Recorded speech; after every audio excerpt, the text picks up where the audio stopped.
Bonjour et bienvenue sur Transvision pour la nouvelle vidéo de la semaine, pour les énergies de la semaine avec ce nouveau petit tirage. Aujourd'hui, on va tirer les cartes avec l'oracle de la triade, l'oracle des curieux hasards et l'oracle des haïkus. Bon visionnage! Alors, on commence avec les haïkus.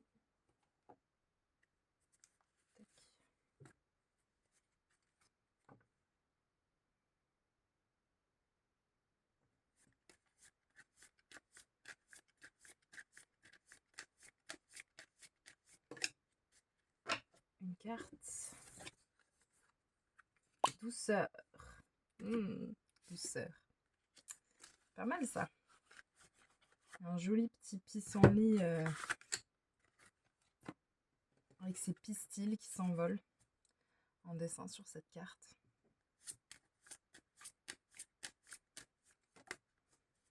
Ok, deux cartes. Élévation et papyrus. J'espère que vous voyez bien. La semaine dernière, c'était un peu... Non, c'est plus par là. La semaine dernière, je suis désolée, c'était un peu... Le tirage, on ne voyait pas. Et là, j'essaye un autre cadre. J'espère que ce sera plus... ce sera un peu mieux pour vous. Voilà. Et donc, nos dernières cartes avec l'oracle des curieux hasards.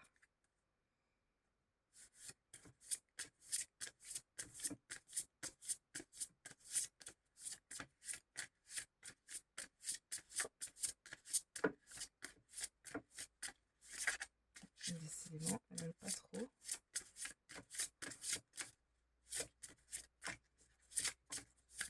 Alors, tu me sors tout le jeu.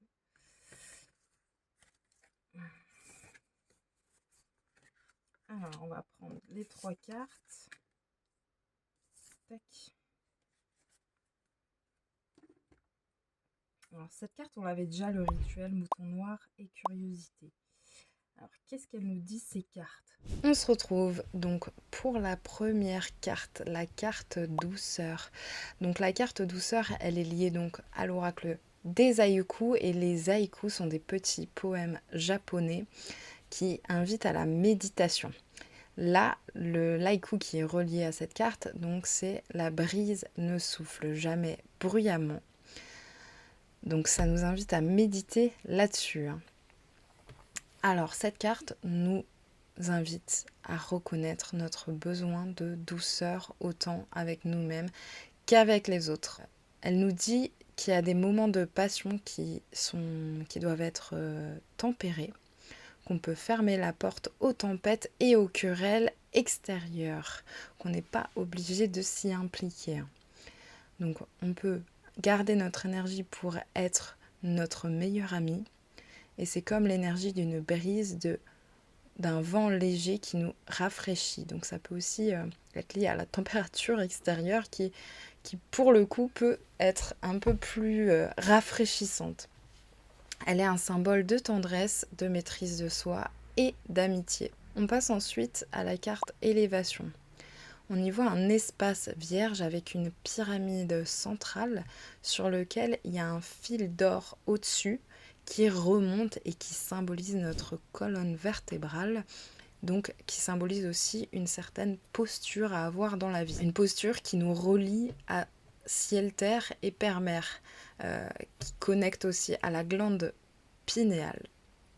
Donc il y a une communication entre le haut et le bas apportée par cette carte. Sur le plan affectif, elle évoque un amour total qui grandit, qui va vers la sublimation. Elle évoque une certaine sacralisation de l'amour qui est nourri de part et d'autre. Elle peut aussi évoquer un amour platonique. Mais reliée à Papyrus, elle peut symboliser un certain contrat, donc ça peut être un contrat de mariage ou un emménagement commun. Sur le plan matériel, il y a des revenus ou des bénéfices qui augmentent. Des rentrées inattendues peuvent faire place quand il y a cette carte. Sur le plan pro, la personne est ambitieuse et elle verra ses ambitions récompensées, ses vœux exaucés. Elle aime bien les postes à responsabilité. Donc ça peut parler de vous ou de quelqu'un d'autre. La première personne étant celle à qui vous pensez. Ça peut être vous, mais pas forcément. Il peut y avoir aussi une augmentation de salaire ou des déplacements dans le milieu professionnel. Cette carte liée à Papyrus, plus précisément, symbolise la reconnaissance de nos pairs ou une affaire importante qui est en cours. Et on vient du coup à la carte Papyrus qui, elle, évoque la connaissance réservée aux initiés, comme par exemple le langage des oiseaux en alchimie. Cette carte spécifiquement évoque un écrit utilisé pour des transactions commerciales relatives à la monnaie d'échange. Elle évoque les contrats et les échanges commerciaux. Et sur le plan affectif, elle peut parler de confusion dans les sentiments. Il peut y avoir une liaison avec une personne du domaine professionnel. La vie affective peut être menée comme le travail ou le romantisme fait défaut. Donc là, c'est à voir en reliance avec l'autre carte. Bon, ça peut parler de deux aspects différents, hein. Soit vous vous reconnaissez dans l'un, soit dans l'autre. Sur le plan matériel, il y a une bonne situation financière. Donc là, on est sur les deux cartes là-dessus. Mais il y a peut-être une invitation à régler certains contrats ou transactions financières, à proprement parler. Sur le plan professionnel, elle peut être relative aux métiers commerciaux ainsi qu'aux libraires et aux écrivains. Elle parle d'affaires fructueuses et de nouveaux contrats. Ces deux cartes ensemble évoquent qu'une certaine posture et une prise de hauteur amènent à un contrat important. Le bleu clair qu'on voit dans la carte Papyrus évoque la carte douceur, la première carte. Donc ça nous évoque quand même quelque chose qui nous rassure, qui nous apaise. Ce contrat, il est quelque chose de doux. C'est pas, ça peut être challengeant, mais ça nous apaise, in fine. Ensuite, la carte, le rituel. Suis-je prêt à entrevoir le potentiel transformateur que peut transporter un rituel ? J'avais déjà tiré cette carte il y a quelques semaines, donc je vous en ai déjà parlé si vous suiviez déjà cette chaîne.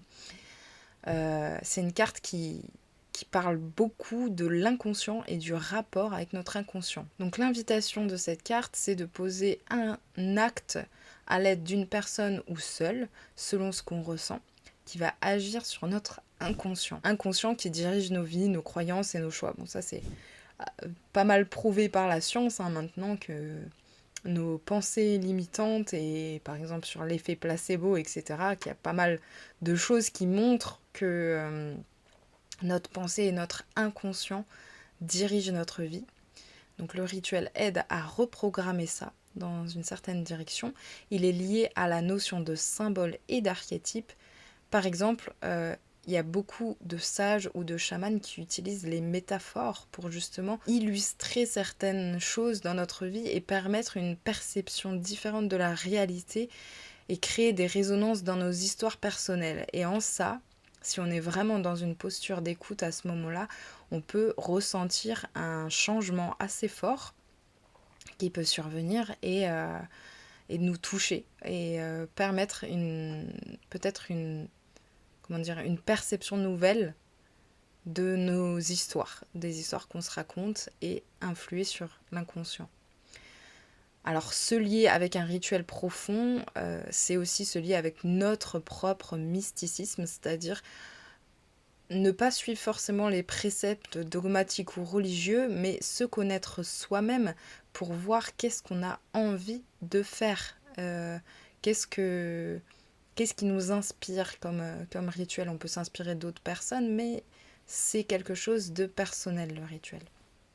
Ensuite, on en arrive à la carte Mouton noir. Que suis-je prête ou prêt à perdre pour ouvrir cette porte fermée de l'intérieur ? Dans la famille, il est la personne désignée pour libérer les poids des histoires et même parfois de la lignée. Donc cette personne, donc ça peut être vous ou une autre personne, peut susciter la méfiance, l'incompréhension, l'exclusion ou la curiosité. C'est souvent la personne qui est en marge, qui se trouve en dehors des attentes de la norme sociétale. Donc c'est pas forcément une posture évidente à avoir. Dans le livret, il y a cette citation Il n'est pas signe d'une bonne santé mentale que d'être adapté à un environnement malade. À vous de prendre ce qu'il y a à prendre dans cette citation. Cette carte, elle nous rappelle que celui qui nous juge ne parle que de lui-même et pas d'autres personnes. Et oui, la fameuse, le fameux celui qui dit qui est. Très enfantin, mais très juste, souvent.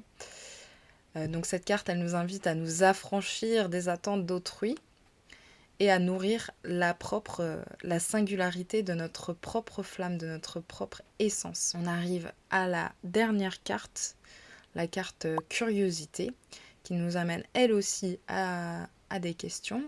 Donc que sommes-nous prêts à perdre pour favoriser la survenance d'événements hors du commun? Quel confort sommes-nous prêts à abandonner pour cela?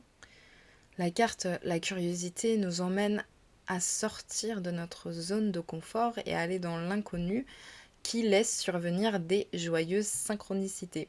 Elle nous invite à laisser place à notre curiosité et de faire un acte de foi et de courage, car la vie rétribue les actes de courage par une énergie similaire, c'est-à-dire que vous donnez une énergie qui est comme ça, en faisant un acte de courage et de foi, et la vie va l'entendre et par résonance va vous donner quelque chose qui est similaire au niveau de l'énergie.